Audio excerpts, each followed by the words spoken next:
என் கண்மலையும் மீட்பெருமாகிய கர்த்தாவே, அடியனுடைய வாயின் வார்த்தைகளும் கேட்கிற உடைய பிள்ளைகளுடைய இருதயத்தின் சிந்தனைகளும் உடைய சமூகத்தில் ஒன்றாயிருப்பதாக. ஆமென். ஆண்டவரும் இரட்சகருமாகிய இயேசு கிறிஸ்து நாமத்தினாலே இந்த அதிகாலை நேரத்தில் கூடி வந்திருக்கிற எனது அன்பு சகோதர சகோதரிகளை நான் மனதார வாழ்த்துகிறேன். கர்த்தர் உங்கள் ஒவ்வொருவரையும் ஆசீர்வதிப்பாராக. இந்த நாளில கூட இயேசுவின் சிலுவையில் முடிந்த 7 வார்த்தைகளை நாம் சுருக்கமா தியானம் பண்ணலாம். ஒவ்வொரு வார்த்தையும் 1 மணி நேரம் 1.5 மணி நேரம் பேசலாம். ஆனா 7 வார்த்தைகளை நம்ம 30 நிமிஷத்துல பேசி முடிக்கணும்னா அது இந்த பிரசங்கிமார்களுக்கு தான் தெரியும் அதனுடைய கஷ்டம். நடுவுல எந்த விதமான தடுமாற்றம், எதை விடுவது எதை சொல்லுவதுன்னு. அதனால கொஞ்சம் கவனமா கேளுங்க. ஆண்டவராகிய இயேசு கிறிஸ்து 7 வார்த்தைகளை ஏன் 70 வார்த்தையா பேசக்கூடாது, ஏன் 50 வார்த்தை பேசக்கூடாது, இல்ல 10 வார்த்தை பேசியிருக்கலாமே, இல்ல 4 வார்த்தை கூட பேசி முடிச்சிருக்கலாமே, ஏன் 7 வார்த்தையை முடிக்கிறாரு அப்படின்னு சொன்னா அதுல ரகசியம் இருக்கிறது. அதனால கொஞ்சம் பொறுமையா நிதானமா எல்லாருமே அந்த போனை வேற எந்த டிஸ்டர்பன்ஸ் இல்லாத கேட்டீங்கன்னா உங்களுக்கு ரொம்ப பிரயோஜனமா இருக்கும். முதல் வார்த்தையில ஆண்டவர் மன்னிப்பு கொடுக்கிறார். சிலுவையில தொங்கிக் கொண்டிருக்கிற பொழுது 2 கல்வரும் நடுவுல இவரும். ஏன் 2 கல்வரை வைக்கிறாங்கன்னா, குற்றவாளியாக தீர்க்கப்படுவதற்கு உண்மையான குற்றவாளி 2 பக்கத்திலையும் வைத்து நடுவுல இவரை வைக்கிறாங்க. அப்ப குற்றவாளி என்று முழுமை பெறுவதற்காக அப்படி செய்தாங்க. அந்த 2 குற்றவாளிகளின் மத்தியிலே ஆண்டவராக இயேசு கிறிஸ்து முதலாவது வாய் திறந்து சொல்றார்.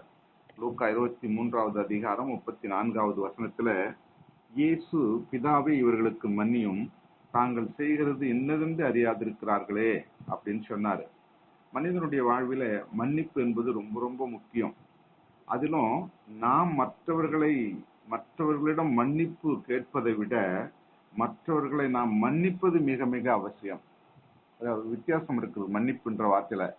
நாம மற்றவங்களை சரி நான் மன்னிச்சிட்டேன், ஏசு அப்பா சொன்னார் எனக்கு, அதனால நான் மன்னிச்சிட்டேன் அப்படின்னு சொல்றதை காட்டிலும் மற்றவர்கள் நம்மை மன்னிக்கிறவர்களாய் இருக்கணும், நாம மற்றவர்களை மன்னிக்கணும். ரொம்ப ரொம்ப அவசியம்.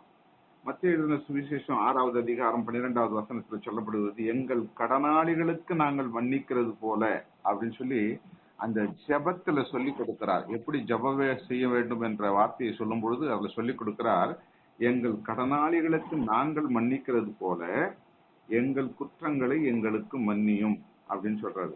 இது இந்த நம்ம வழக்கத்துல வாசிக்கிற வேதாகமத்துல எங்கள் கடனாளிகளுக்கு அப்படின்னு சொல்ற வார்த்தையை விவிலியம்னு ஒண்ணு வருது, புது மொழிபெயர்ப்பு. அதுல என்ன சொல்றாங்கன்னா, எங்களுக்கு எதிராக குற்றம் செய்தவர்களை அப்படின்னு விளக்கம் கொடுக்கறாங்க. எங்களுக்கு எதிராக குற்றம் செய்தவர்களை நாங்க மன்னிக்கிறது போல எங்கள் குற்றங்களை நீங்க மன்னிங்க ஆண்டவர் அப்படின்னு சொல்ற மாதிரி வருது. ஒவ்வொருவருடைய வாழ்விலும் மன்னிப்பு என்று ஒன்று இல்லாவிட்டால் அங்கே அன்பு இருக்காது, தாழ்மை இருக்காது, பொறுமை இருக்காது, சகிப்புத்தன்மை இருக்காது, நற்குணங்கள் இருக்காது. இப்படி எதுவுமே இல்லைன்னா ஒரு மனிதனுடைய வாழ்வில அவன் முரட்டு மனிதனாக, கோபக்காரனாக, பொல்லாதவனாக, இழிவான செயல்பாடுகளை செய்வர்களாக இருப்பான்.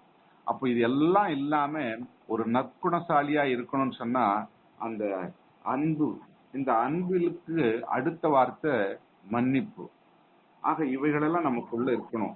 கொலோசியருக்கு எழுதும் போது பவுல் எழுதுறாரு 3வது அதிகாரத்துல 13வது வசனத்துல, ஒருவரை ஒருவர் தாங்கி ஒருவர் பேரில் ஒருவருக்கு குறைபாடு உண்டானால் கிறிஸ்து உங்களுக்கு மன்னித்தது போல நீங்களும் ஒருவருக்கு ஒருவர் மன்னியுங்கள் அப்படின்னு சொல்றாரு. எவ்வளவு அழகா எழுதி கொடுக்கிறாரு. அப்ப அந்த மன்னிப்பு என்பது மனித வாழ்க்கையில எவ்வளவு முக்கியம் என்பதை இந்த 2-3 வார்த்தைகளிலே நம்ம அறிந்து கொள்ளுகிறோம். இரண்டாவதாக சொல்றார் ஆண்டவராக இயேசு கிறிஸ்து, 2 கல்வர்கள் மத்தியில தொங்கிக் கொண்டிருக்கும் பொழுது அந்த கடைசி நிமிஷத்துல ஒரு கல்வன் மனம் மாறிவிட்டான்.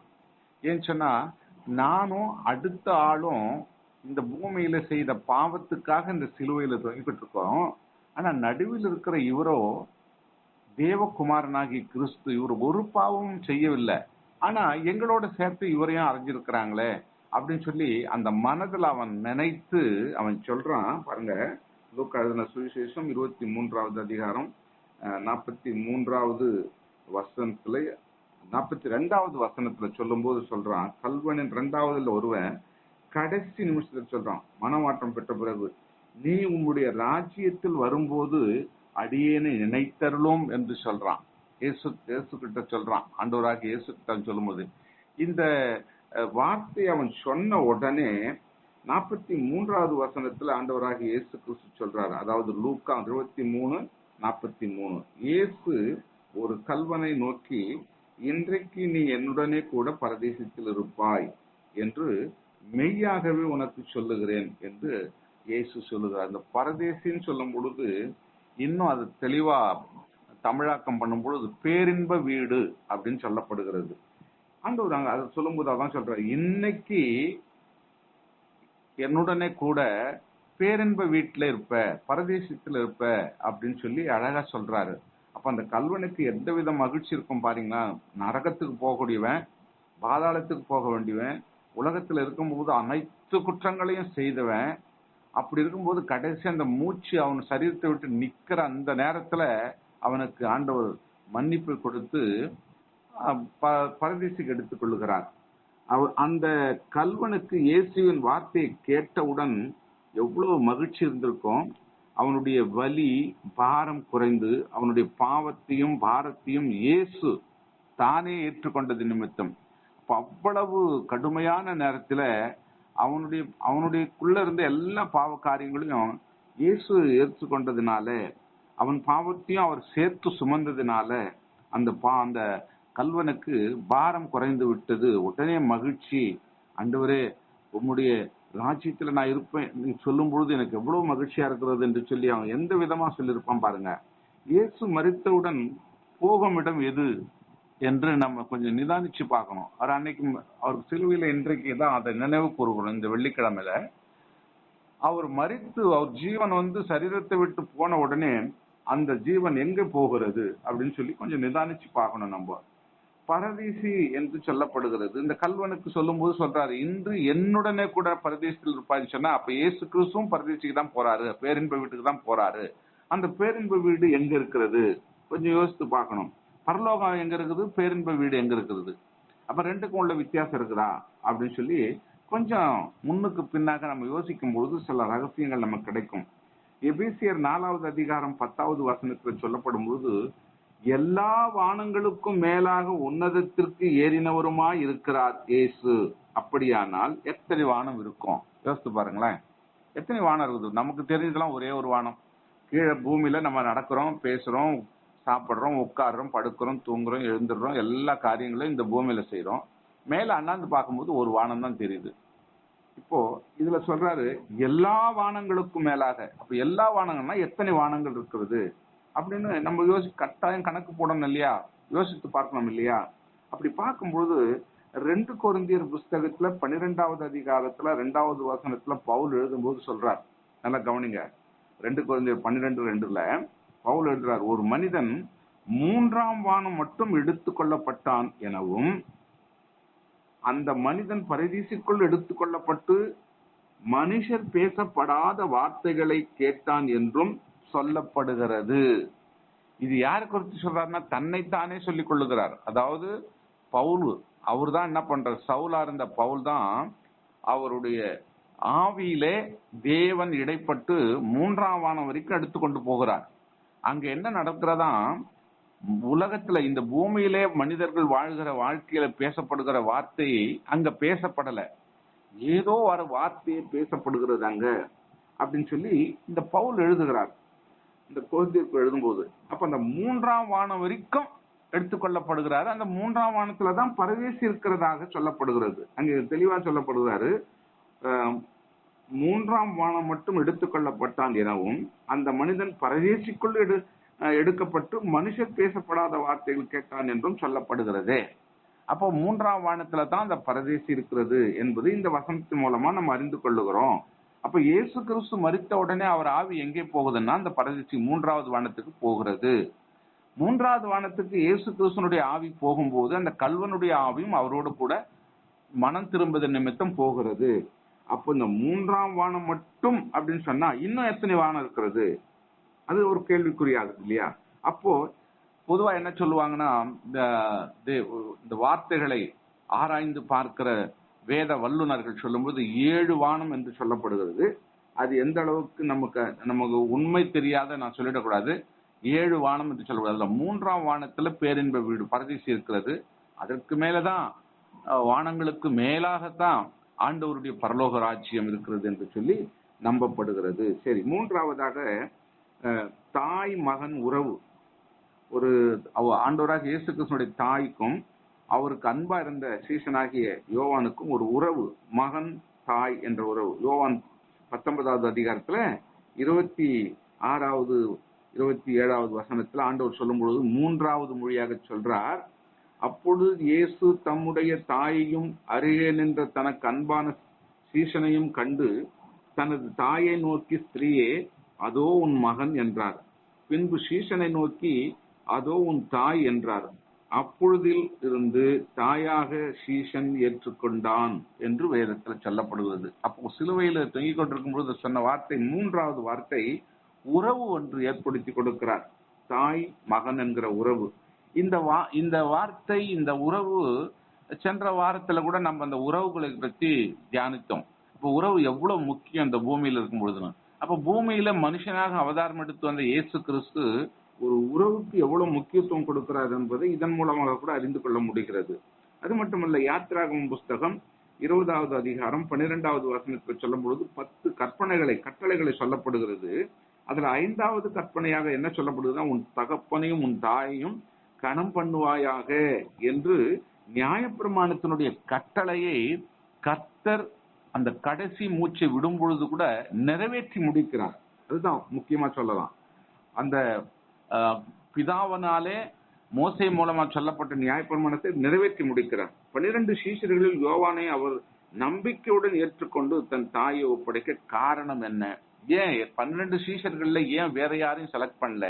இந்த யோவானை மட்டும் ஏன் செலக்ட் பண்ணாரு? அதுக்கு ஒரு அர்த்தம், ஒரு காரணம் உண்டு. இயேசுவுக்கு ரொம்ப நெருங்கின சீஷனா இருந்தவர் இந்த யோவான். அதே சமயத்துல 12 பேர்ல எல்லாரையும் காட்டிலும் சிறு வயதா இருந்தது இளமை உள்ள சீசன் இவர் தான். இந்த சின்ன வயதிலேயே பரலோக ராஜ்யத்தை அறிந்து கொள்ளவும் இயேசு கிறிஸ்துவ மெய்யான தேவகுமாரன் என்றும் அறிந்தும் அவர் பின்னாலே சென்றது மட்டுமில்ல. நான் வாசிக்கிறேன் பாருங்க, யோவான் சுவிசேஷம் 21வது அதிகாரம் 20-22ல இயேசுவுக்கு 12 சீஷர்கள் மற்றும் தன் வயிற்றில் பிறந்த 7க்கும் மேற்பட்ட சகோதரர்கள் இயேசு கிறிஸ்துவுக்கு இருந்தும் யோவான் அன்பாய் இருந்தார். இவங்க எல்லாரோட அவருக்கு 7 பேரு தங்கச்சிமார்கள், தம்பிமார்கள், அவர் கூட பிறந்தவங்க, அதே மரியாளுடைய வயிற்றுல பிறந்தவங்க. இவருக்கு அப்புறம் அவங்க இருக்கிறாங்க. 12 சீஷர்களும் இருந்தாங்க. இவ எல்லாவற்றிலும் இயேசு கிறிஸ்து மீது அதிகமா அன்பு காட்டினவர் இந்த யோவான் தான். 22வது வசனத்தில், அதனால்தான் நான் வருமளவும் அவன் இருக்க எனக்கு சித்தமானால் உனக்கென்ன என்று பேதுருவிடம் இயேசு சொல்லுகிறது அங்க குறிப்பிடப்படுகிறது. 22வது வசனத்துல நான் வருமளவும், அதாவது பேதுரு கேட்கிறாரு, எனக்கு பின்னாடி வரானே இவனுடைய காரியம் என்ன ஆண்டவரே அப்படின்னு சொல்லி கேட்கும் பொழுது, நான் வருமளவும் இவன் இருக்கும் எனக்கு சித்தமானால் உமக்கு என்ன அப்படின்றாங்க. அப்ப என்ன அர்த்தம்? அவன் மரிப்பதில்லை என்பதை அங்க உறுதிப்படுத்தி கொடுக்கிறான். அப்போ இந்த சீசனை தான் தனக்கு முக்கியமான தாய்க்கு ஒரு மகனாக அவர் ஒழுங்கு பண்ணி கொடுப்பதற்கு ஏதுவாயிருக்கிறது. 4வதாக வார்த்தை தவிர்ப்பு. அதாவது என்னன்னு சொன்னா, மத்திய எழுதின சுவிசேஷம் 27வது அதிகாரம் 46வது வசனம், மார்க்கு சுவிசேஷம் 15வது அதிகாரம் 34வது வசனம், ரெண்டுமே ஒரே வார்த்தையை சொல்லுகிறது. ஏலி ஏலி லாமா சபக்தானி என்று சொல்லப்படுகிறது. ஏலோயி ஏலோயி லாமா சபக்தானி என்றும் சொல்லப்படுகிறது. இதற்கு என்ன அர்த்தமா? என் தேவனே என் தேவனே ஏன் என்னை கைவிட்டீர் என்று சொல்லி அவர் பரலோக ராஜ்யத்தில் இருக்கிற ஆண்டவராக பிதாவாகி தேவனை நோக்கி அங்கே கதறுகிற ஒரு அமைப்பாக அது சொல்லப்படுகிறது. முதல்ல நல்லா கவனிக்கணும், இந்த 7 வார்த்தைகளிலே 1, 2, 7 இது 3ஐயும் லூக்கா எழுதுறாரு. அடுத்தது 3, 5, 6 இதை யோவான் எழுதுறாரு. ஆனா 4வது வார்த்தை மட்டும் மத்தேயும் எழுதுறாரு, மார்க்கும் எழுதுறாரு. இவங்க வேற எந்த வார்த்தையும் குறிப்பிடல. இந்த மார்க்கும் மத்தேயு 2 சுவிசேஷகர்களும் இந்த 4வது வார்த்தையை மட்டும் முக்கியப்படுத்தி எழுதுறாங்க. அதுக்கு ஒரு பெரிய ஆழமான கருத்து இருக்குது, உங்களுக்கு விரிவா சொல்ல முடியல. ஆனாலும் சங்கீதம் 22 1 சொல்லப்படும் பொழுது, என் தேவனே என் தேவனே ஏன் என்னை கைவிட்டீர் அப்படின்னு சொல்லி அங்கே அதே வசனத்தை குறிப்பிட்டு காமிக்கிறார். இது தீர்க்கமாக சொல்லப்படுகிறது. இயேசு கிறிஸ்து வருவதற்கு முன்பாக சொல்லப்பட்ட வார்த்தை, பழைய ஏற்பாட்டின் காலத்துல சொன்னது. சங்கீதக்காரர் தாவீது அழகா எழுதுறார், இதை ஏன் என்னை கைவிட்டீர் என்று. இதுக்கு உள்ள அர்த்தம் என்னன்னு சொன்னா, நிறைய பேருக்கு இது புரியாது. நிறைய பிரசங்கிமார்கள் வித்தியாசமா இதை தியானிக்கிறாங்க. ஆனாலும் ஆவியானவர் எனக்கு கொடுத்தனா, இந்த புரட்சியாளர் மார்ட்டின் லூதர் இருக்கிறார் பார்த்தீங்களா, வேதாகமத்தை வெளியே கொண்டு வந்தவர். இன்னைக்கு உங்க கையிலையும் என் கையிலையும் வேதாகமம் இருக்குதுன்னு சொன்னா அவர் தான் அதுக்கு காரணம். இல்லைன்னா அந்த கத்தோலிக்க மார்க்கத்தார் உள்ளேயே வச்சு ஒரு வேதத்தை பிரிச்சு வாசித்துட்டு இதான் சொல்லிருக்குது அப்படின்னு மூடி உள்ள வச்சுட்டு அந்த பெரிய இரும்பு பெட்டியில வச்சு பூட்டிட்டு வந்துருவாங்க, வாரத்துக்கு ஒரு முறை எடுத்து சொல்லிட்டு. அப்படிதான் இருந்துகிட்டு இருந்தது காலம் தொட்டு. ஆனா அந்த புரட்சியாளர் மார்ட்டின் லூதர் என்பவர் தான் இந்த புத்தகத்தை எப்படியாவது வெளியில கொண்டு வந்து மக்கள் கையில கொடுக்கணும்னு தான் இதை சுருக்கி எழுதி வேதாகமத்தை நம்ம கையில கொடுக்குறான். இந்த புரட்சியாளர் சொல்லும் போது சொல்றாரு, கடவுளே கைவிடுவது யார் புரிந்து கொள்ள முடியும்? அவர் எழுதுறாரு ஒரு புத்தகத்துல, கடவுளே கைவிடுவது யார் புரிந்து கொள்ள முடியும் என்று சொல்லி, இந்த 4வது வார்த்தை மையமான வார்த்தை. இது 7 வார்த்தையில இந்த 4வது வார்த்தை மையமான வார்த்தை. முதல் வார்த்தை பிறருக்காக சொல்லப்பட்டது. அடுத்த 2 வார்த்தை தனக்காக, இயேசு கிறிஸ்துவுக்காக சொல்லப்பட்டது. கடைசி 2 வார்த்தை பிதாவிடத்துல சொல்லும்படியாக சொல்லப்படுகிற வார்த்தை. யோவான் 1வது அதிகாரம் 29வது வசனத்தில் சொல்லப்படுகிறது, உலகத்தின் பாவத்தை சுமந்திருக்கிற தேவ ஆட்டுக்குட்டி என்று சொல்லப்படுகிறது. இந்த உலகம் முழுவதுமாய் மக்கள் செய்கிற பாவத்தை அவர் தானே சுமந்து தீர்க்கிறார். அவர் தானே சுமக்கிறது நிமித்தமாக ஏசாயா 53:12 சொல்லப்படுகிறது, அநேகருடைய பாவத்தை தாமே சுமந்து தீர்த்தார். உலகத்தினுடைய பாவங்களை எல்லாம் தன் மீது இயேசு ஏற்றுக்கொண்டதாக பல நூற்றாண்டுகளுக்கு முன்பாக ஏசாயா தீர்க்கதரிசி எழுதுகிறார். பிதாவாகிய தேவன் அசுத்தத்தை காணாத சுத்த கண்ணன் என்று வேதம் சொல்லுகிறது இல்லையா? ஆகவேதான் அந்த அசுத்தமான பாவ வாழ்க்கையை, இயேசு கிறிஸ்து மீது இருக்கக்கூடிய அந்த பாவத்தை, இருள் சூழ்ந்திருக்கிற அந்த பாவத்தை அசுத்தத்தை காணாத சுத்த கண்ணனாகிய பிதாவாகிய தேவன் பார்க்க கூடாமல் தன்னுடைய மகனை, அதாவது தேவகுமாரனை விட்டு சற்று தன்னை விலக்கி கொண்டார். அந்த நேரத்துல தான் இருள் சூழ்ந்து, காரிருள் சூழ்ந்திருக்கிறது. வேதம் சொல்லுகிறது காரிருள் சூழ்கிறது. அப்படி சூழப்பட்ட சூழ்நிலையில தான் ஆண்டவராக இயேசு கிறிஸ்து பிதாவை நோக்கி ஏன் என்னை கைவிட்டு தேவனே தேவன் என்று கதறுகிற அந்த சத்தத்தை இங்கே குறிப்பிடப்படுகிறது. அப்போ ஏசாயா தீர்க்கதரிசி 54வது அதிகாரம் 7வது வசனத்தில் சொல்லப்படும் பொழுது, இமைப்பொழுது உன்னை கைவிட்டேன், ஆனாலும் உருக்கமான இரக்கங்களால் உன்னை சேர்த்துக் கொள்ளுகிறேன் என்று சொல்லுகிற அந்த வார்த்தை நிறைவேறும்படியாக இயேசு கிறிஸ்து இந்த கதறுதலை கேட்ட உடனே தன்னை விலக்கி கொண்ட கிறிஸ்து கடைசி வார்த்தைகளிலே அவர் இயேசு கிறிஸ்துவை தனக்காக ஏற்றுக்கொள்ளுகிறார் என்று நம்ம பார்க்கிறோம். 6வது வார்த்தையாக அங்கலாய்ப்பு. அது யோவான் 19வது அதிகாரம் 28வது வசனத்தில் சொல்லப்படுகிறது. கவனிங்க, யோவான் 19:28, வேத வாக்கியம் நிறைவேறத்தக்கதாக தாகமாயிருக்கிறேன் என்று அங்கே சொல்லுகிறார். இயேசு கிறிஸ்துவுக்கு தாகம். எப்படி இந்த தாகத்தை எப்படி எடுத்துக்கொள்வது? நம்ம வாழ்கிற இந்த பூமியில நல்லா சிந்தித்து பாருங்க. பூமிக்கு அடியில தண்ணி இருக்குது, நமக்கு தலைக்கு மேல வானத்துல தண்ணி இருக்குது. ஏன்னா ஆதியாகமம் 1 அதிகாரத்துல 1 வசனத்திலிருந்தே சொல்லப்படுகிறது, பூமியின் மீது தேவ ஆவியானவர் அசைவாடி கொண்டிருந்தார். அப்ப மேலவும் தண்ணிக்குது, கீழையும் தண்ணிக்கிறது. நம்ம பூமியில இருக்கிறோம், இந்த பூமியை சுற்றியும் தண்ணி இருக்கிறது.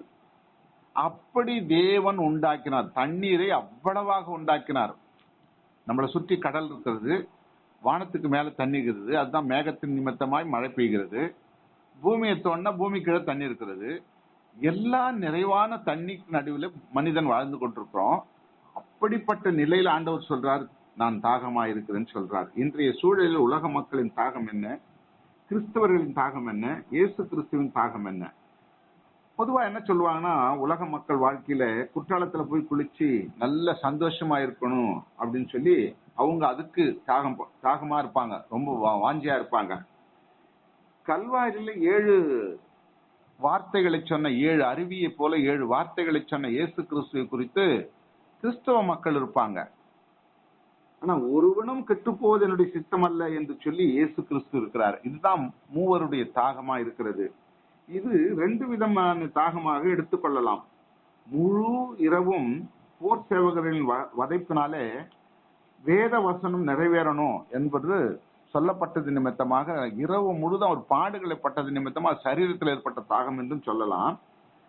எல்லா மக்களும் ரட்சிக்கப்பட வேண்டும் என்ற வாஞ்சை அது ஒரு தாகமாக இருந்திருக்கும் என்றும் சொல்லலாம்.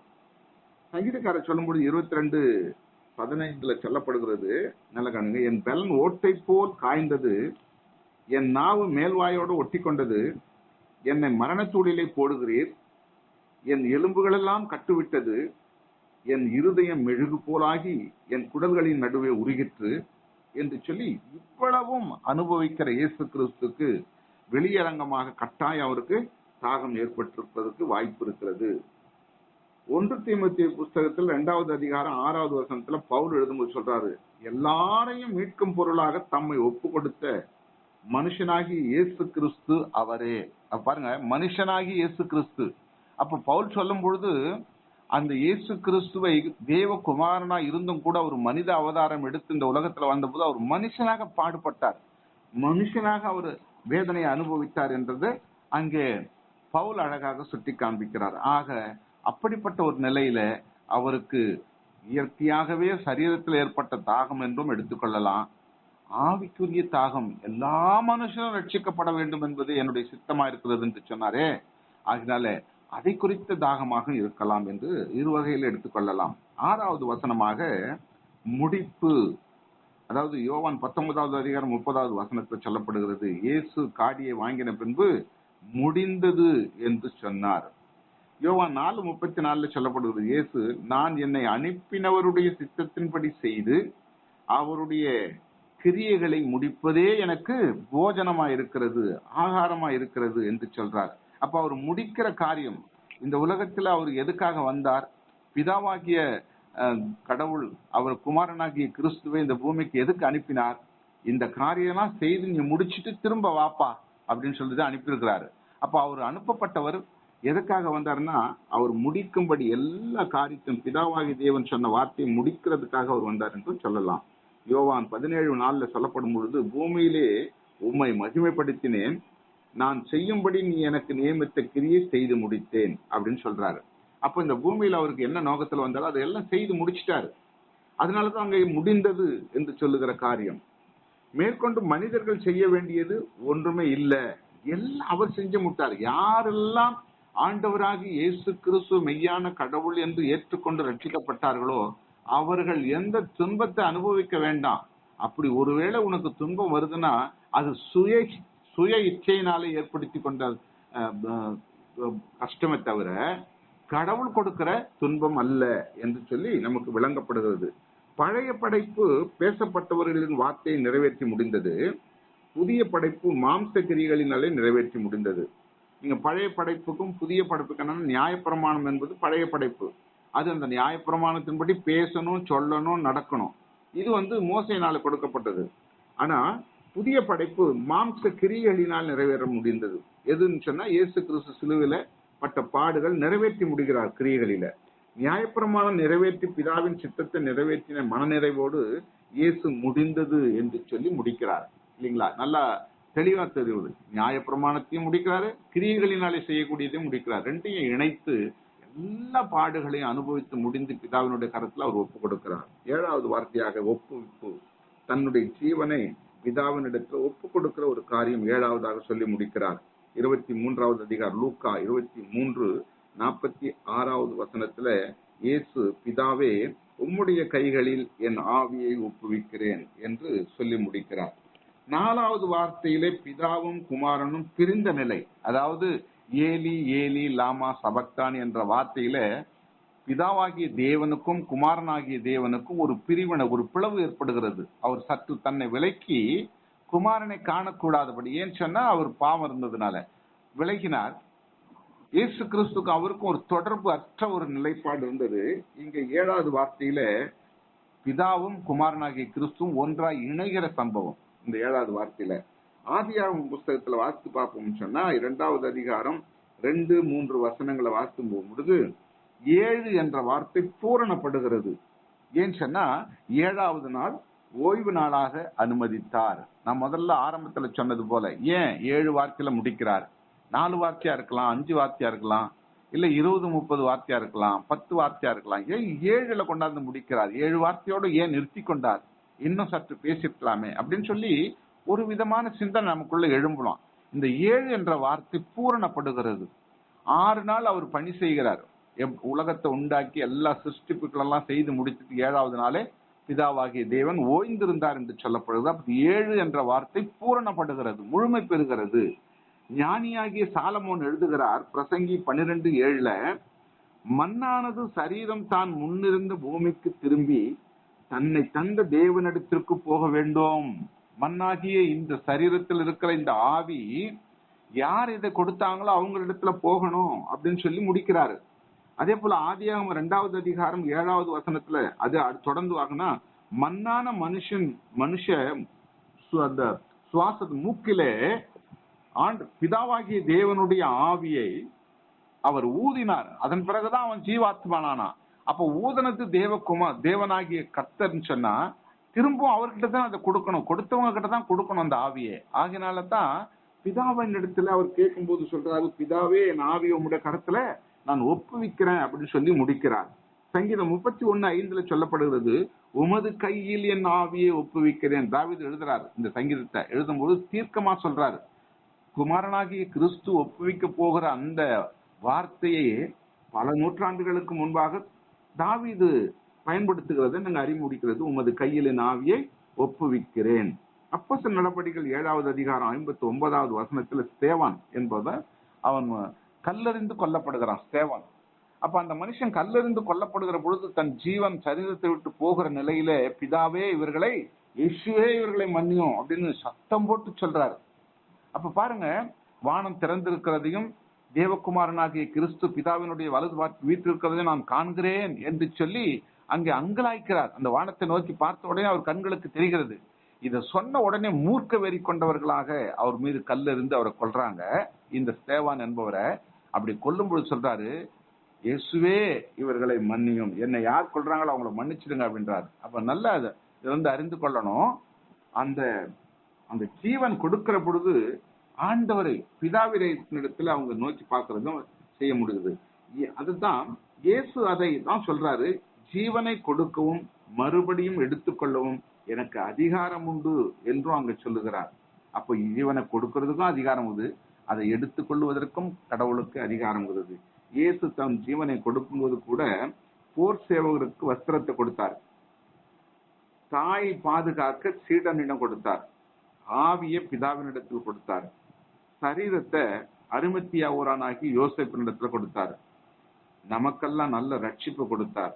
நாம் எல்லோரும் இயேசுவுக்கு என்ன கொடுக்க போகிறோம்? இது சிந்திக்க வேண்டிய விஷயம் இல்லையா? நாம எல்லாம் என்ன கொடுக்கணும்? இது சிந்திக்கணும், நம்ம செயல்படணும். இந்த 7 வார்த்தைகளையும் சுருக்கமா மிக மிக மிக சுருக்கி உங்களுக்கு சொல்லியிருக்கிறேன். இது ஒவ்வொரு வார்த்தையும் 1-2 மணி நேரம் பேசலாம். நிறைய வசனங்கள் இருக்குது, ஆதாரங்கள். ஆனா அதுக்கு நேரம் இல்லை. 30 நிமிடத்துல இதை சொல்லி முடிக்கணுமே என்பதற்காக இதை சொன்னேன். கர்த்தர் உங்களை ஆசீர்வதிப்பாராக. ஆமென்.